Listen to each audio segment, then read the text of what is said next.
एक गांव में सोमनाथ नाम का एक व्यक्ति रहता था। वह स्वभाव से काफी लालची और मक्कार किस्म का था। उसके घर में उसकी पत्नी थी और जीवन खर्च के लिए वह खेती करता था। वह अपनी फसलों को हमेशा ऊंचे दामों पर बेचता था, जिससे उन्हें काफी मुनाफा होता था। फसल पक जाने के बाद उसे घर लाकर रख देता था और जब सभी किसानों का अनाज बाजार में बिक जाता था, उसके बाद वह अपना अनाज बाजार में लेकर बेचने जाता था, जिससे ग्राहक मुंह मांगे दाम पर उसका अनाज खरीदते थे। इस बार भी उसने यही किया। जब सभी किसानों का अनाज बिक गया, उसके कुछ दिन बाद सोमनाथ ने अपने अनाज की बोरियों को बाहर निकाला और एक एक करके बाजार जाकर बेचने लगा। बाजार में किसी और के पास अनाज न होने के कारण सोमनाथ मुंह मांगे दामों पर अपना अनाज बेचता और फिर घर वापस लौटता। एक शाम जब अनाज बेचकर वह घर वापस लौटा तो उसकी पत्नी ने उससे कहा, क्यों जी? सुना है आप अपनी फसल को बहुत ऊंचे दामों पर बेच रहे हो। इससे खरीदने वाले को काफी नुकसान होता होगा ना? क्या बकवास कर रही हो?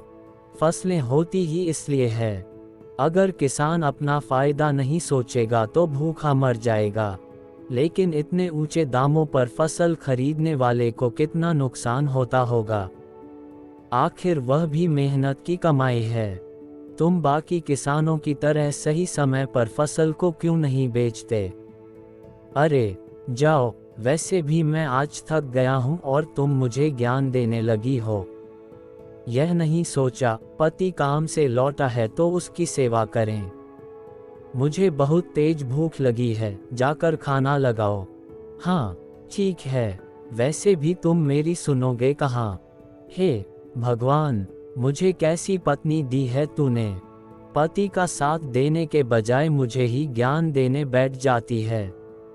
कुछ दिनों ऐसे ही चलता रहता है और सोमनाथ अपनी फसल से काफी अच्छा दाम कमा लेता है। सोमनाथ के घर के पास ही एक बूढ़ी औरत रहती थी।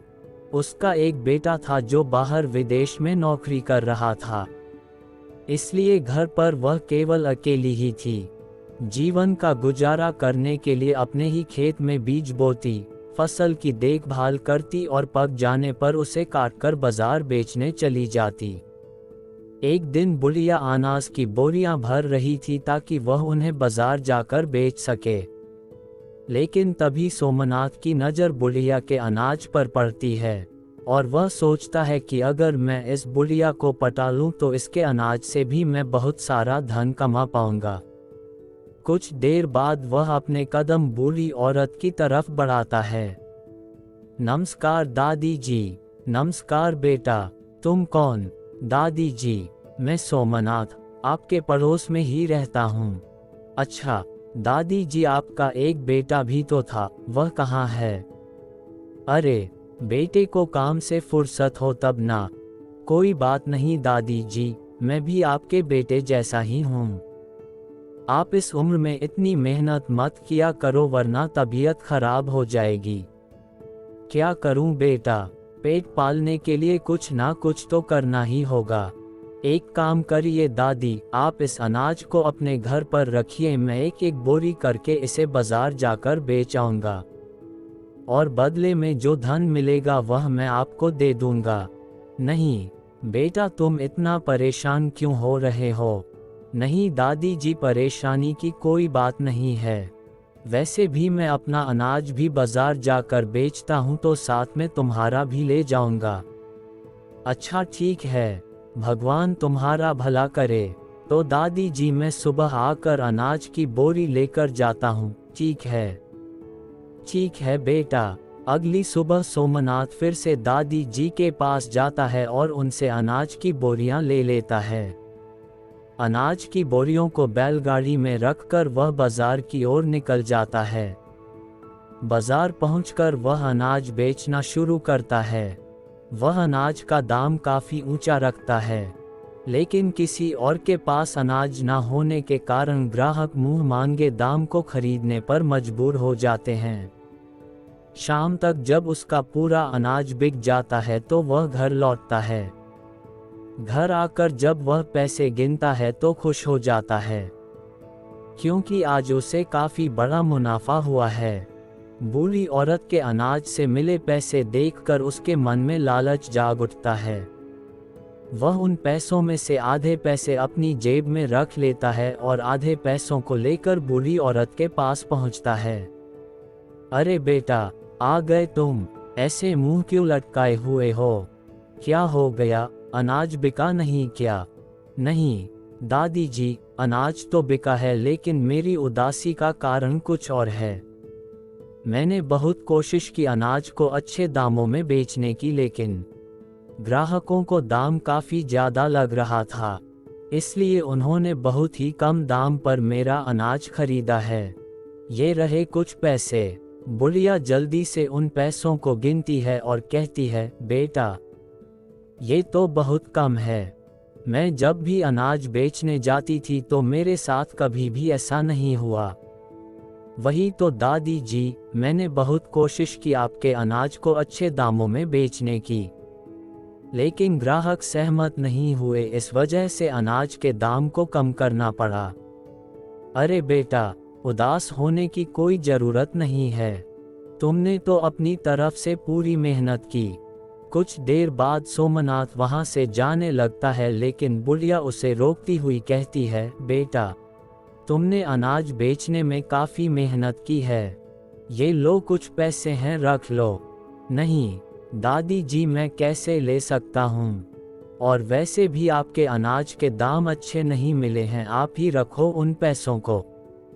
लेकिन बुढ़िया किसी तरह उन पैसों को सोमनाथ की जेब में रख देती है। सोमनाथ घर के लिए रवाना हो जाता है।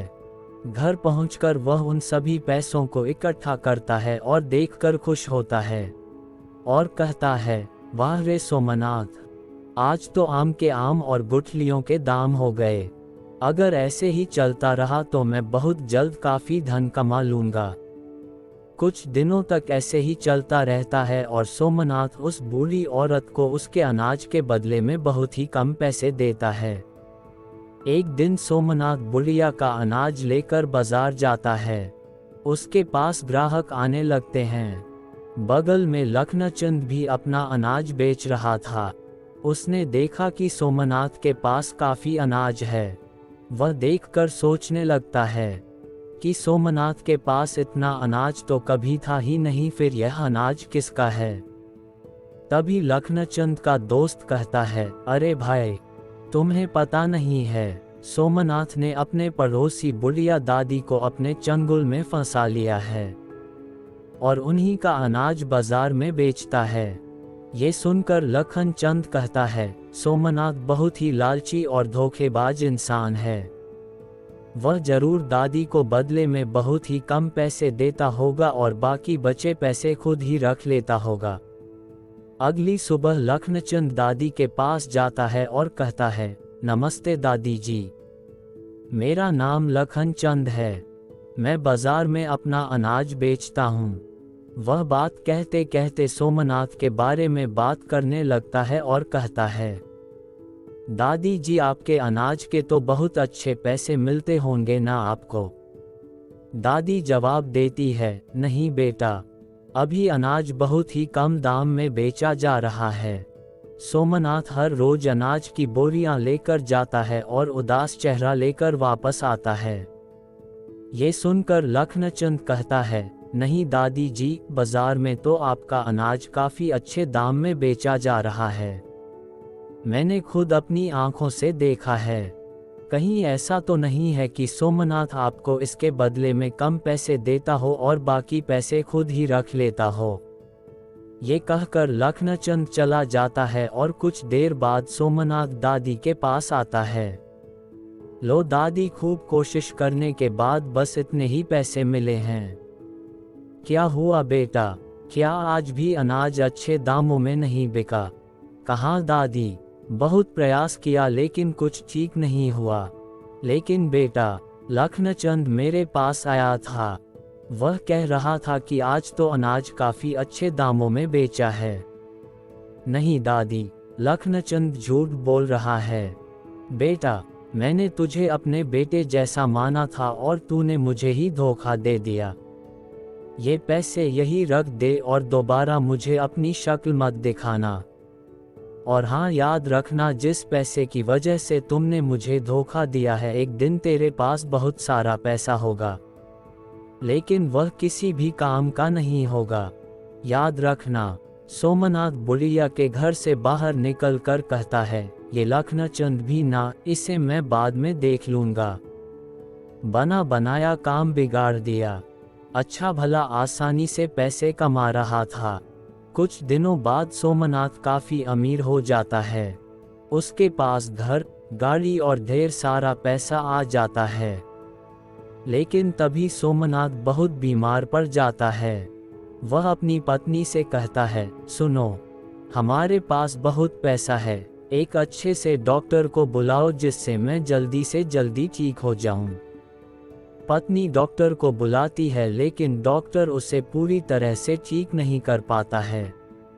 सोमनाथ फिर से कहता है, हमारे पास बहुत पैसा है, एक अच्छे से हॉस्पिटल में मुझे ले चलो ताकि मैं पहले की तरह स्वस्थ हो सकूं।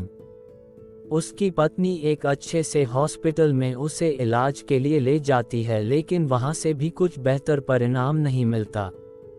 और फिर वे दोनों वापस गांव लौट आते हैं।